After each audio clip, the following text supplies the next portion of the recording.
Hello everyone! Welcome back to my working area. Mag-propagate tayo ngayon ng Hoya.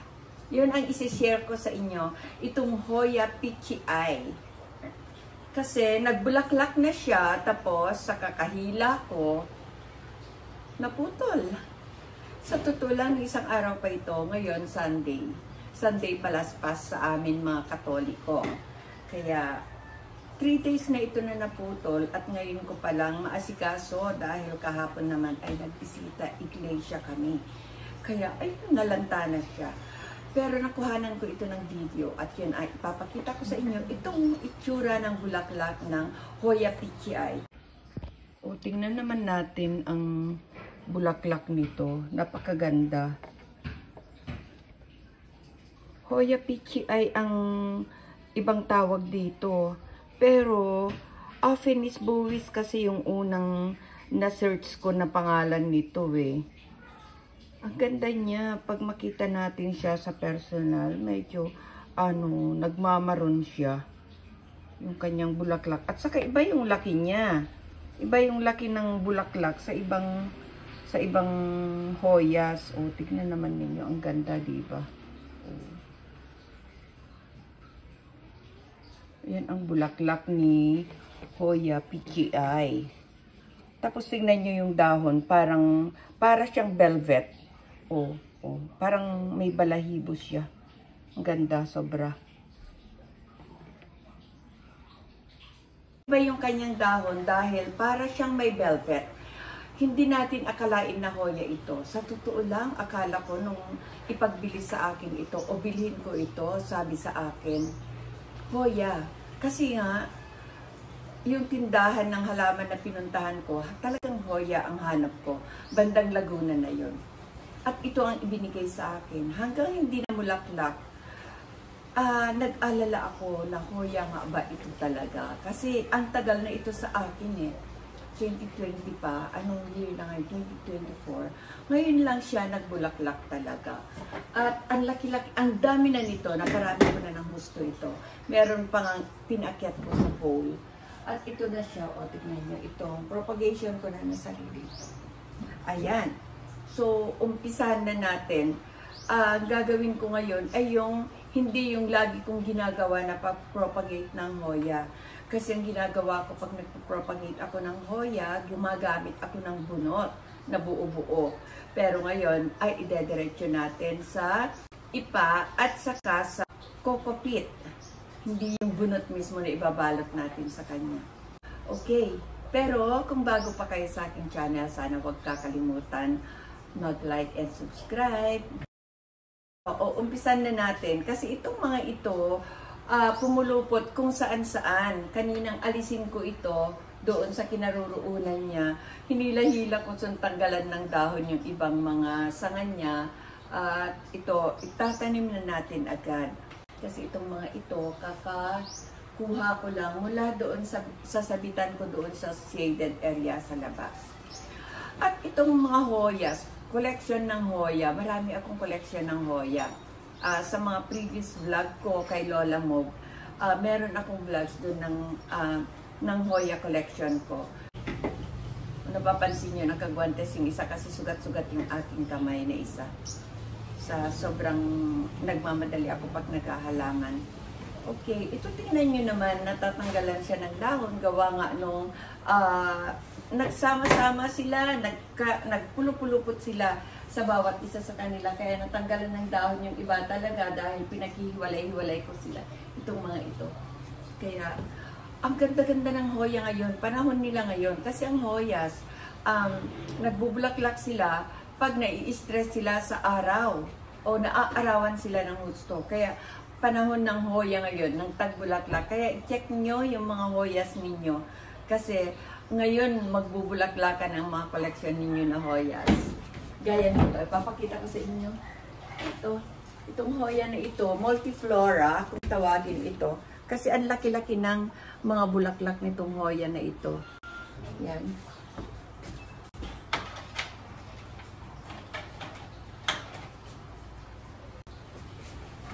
Ang madalas magbulaklak na mga Hoyas, yung Hoya publicalis, yung yung tumutubo lang dito sa atin, sa Pilipinas. Yun yung mga madalas na magbulaklak sa akin ng Hoya. Kagaya nito. Ito yung original din na isa sa atin. Si Hoya publicalis. Yan. Ayan, nagbubulaklak siya. Oh. Ito yung original sa atin. Masipag ito magbulaklak. Ito yung Hoya na pakalat-kalat na lang sa aking garden. Na meron na ako niyan, pero hindi ko pa alam na Hoya ang kanyang pangalan. Alam nyo ba na, ang tagal-tagal na ito. Kung 10 years meron na itong Hoya na ito. Pero, hindi ko noon alam na pangalan. Oh, so ito na. Ituloy na natin. Ito. Putol-putulin natin na hanggang 3 node. Yan. Pwede na yung 3 node. Okay. At idiretso na natin sa paso. Ayan, ito dahil sumobra, masyado na maikli. Ganyan na lang. At itong may bulaklak na ito, sana mabuhay ito kasi medyo nagdilaw na.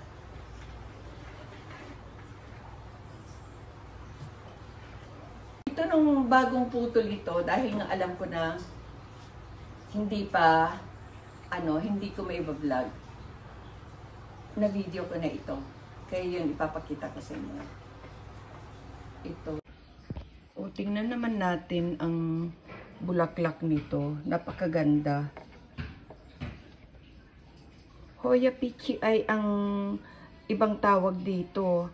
Pero, Aphenis bovis kasi yung unang na-search ko na pangalan nito Oh. Ayan, tignan nyo naman. Kahit na walang dahon, ituloy nyo pa rin siyang itanim. Kasi sayang, magdadahon yan. Minsan nga kahit na walang dahon, bulaklak yung magpapakita sa inyo. Hindi yung dahon. Ito pinanggalingan na ito ng bulaklak.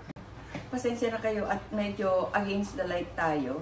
Maliwanag din yung harap ko, maliwanag yung likod ko kasi meron akong sunroof sa likod, sa may stair. Kaya madalas na meron ako doon mga indoor plants na pinagtatagal ko ng medyo mas matagal dahil nga meron akong sunroof. Kaya against the light tayo. Pero pareho kasi sila ng liwanag dahil yung nasa harap ko, yung sa harapan ko na yan, ay sliding door papunta sa balcony. Kaya pareho na maliwanag. Nga lang talagang nakikita nyo nangingitim yung mukha ko. Totoong maitim na ang mukha ni Grandma. Dahil sa lagi akong nasa halamanan. Ayan. Dahil sa ating lang sa Pilipinas ito tumutubo, hindi siya ganun kaselan. Kaya kung nakikita nyo yung yung pag-propagate ko doon sa ibang mga Hoyas, hindi ganito. Kasi medyo masiselan sila. Itong mga ito, pwede na natin idirekta na itanim. Huwag lang natin lulunodin. Yung lupa na paglalagyan natin, o yung potting mix na paglalagyan natin, rice hull, coco peat, at saka Panis stone. Yun lang. Tapos, dahil na hindi ganun kalaki ang aking space, ilalagay lang natin sa ganitong disabit na paso. Kasi nga, hindi nga ganun kalaki ang space ni Lola. Wala akong garden, kundi terrace garden lang meron ako. Kaya ito, ilalagay natin dito yung ating mga ipropagate. At itong sobrang haba na ito, tatanggalin din natin. Ito kasi yung ipopropagate natin, manggagaling pala. Ito kasi yung, sorry, nag-uulit-ulit na naman ako. Ito yung ipopropagate natin na paso ng Hoya Pichi. Alisin na natin ito. O, tignan nyo naman, tinubuan na ng succulent. Alisin na natin. May babies na yung succulent dito. Ay, nalaglag. Dito nang galing yung yung naputol na may bulaklak. Pero bawasan natin itong mga ito kasi masyado nang mahaba.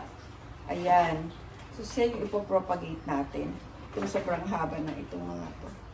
Ayan. Okay. So, ganyan lang. Sabit muna natin. Ayan.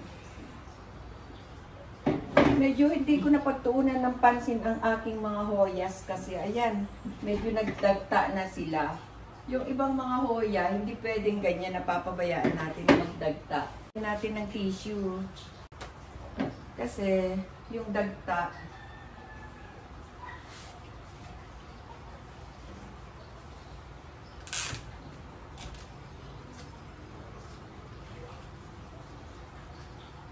ayan na, kumalat na yung dagta.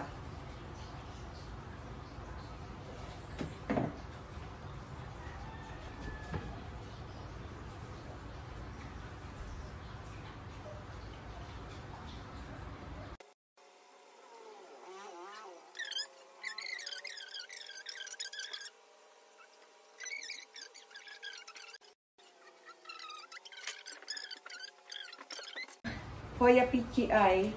Oh my God, naputol ko din yung may bulaklak. Sorry naman. Ito na naman, oh. Naputol ko ulit yung may bulaklak. Ayan, kasama sa propagation natin yung may bulaklak. Sorry naman. Kawawa naman. Baby, naputol ko yung may bulaklak. Ito, oh. Si Hoya. Itatanim pa pero wala na. Hindi na mabubuhay yung bulaklak niya. Oo, ganun kasi naaabala sila pagka may bulaklak, hindi pwedeng i-propagate o hindi pwedeng putulin.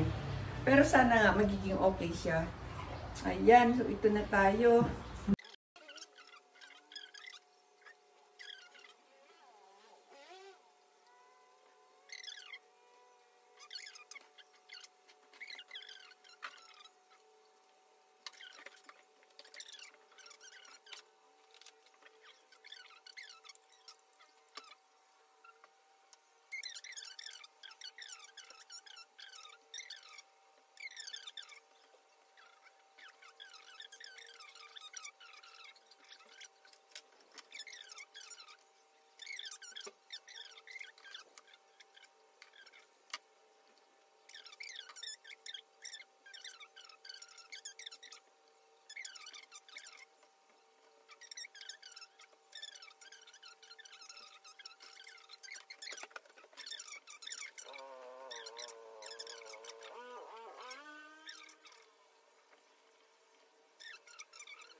Kasi tagbulaklak nila ngayon.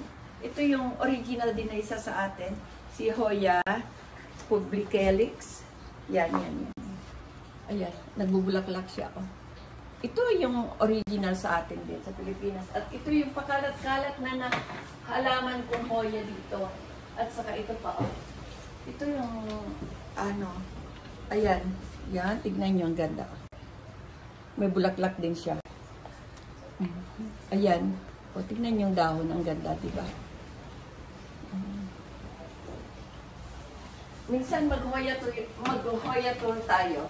Kung malapit kayo sa akin, at taga Dasmariñas, Cavite lang ako, bibigyan ko kayo ng free na Hoya. Kasi napakarami kong Hoyas. Mag-Hoya tour tayo sa susunod. Ayan, kasi yan yung marami akong halaman. Yan, ito. Takpan natin ito at makakalat yung alikabok. Okay. Eto, tapos na tayo at maraming salamat ulit sa inyong panonood. Ako nga pala si Lola Emma ng Going Green Grandma PH. Ayan, kung sino may gusto sa inyo ng Hoya na local lang dito sa ating bansa, kumontak lang kayo sa aking ibang social media na Plant Lola ng Dasma. Ayun. Pwede nyo akong kontakin doon o pwede nyo ako i-message doon para bigyan ko kayo ng halaman for free na Hoya. Marami akong Hoya kasi Hoya publicalis, Hoya PGI, at saka ano pa ba yung mga original sa atin? Basta yung original lang sa atin. Kaya Kung malapit kayo sa akin, i-PM nyo ako sa Plant Lola ng Dasma. Ayan, i-PM nyo lang ako at bibigyan ko kayo ng halaman for free. Ayan, at maraming... Kulat naman ako. Malakas kasi ang hangin ngayon dito. Nandito tayo sa loob ng bahay, pero naririnig ko ang paligid kaya nagugulat ako. Kaya maraming salamat ulit. Happy planting! Bye-bye!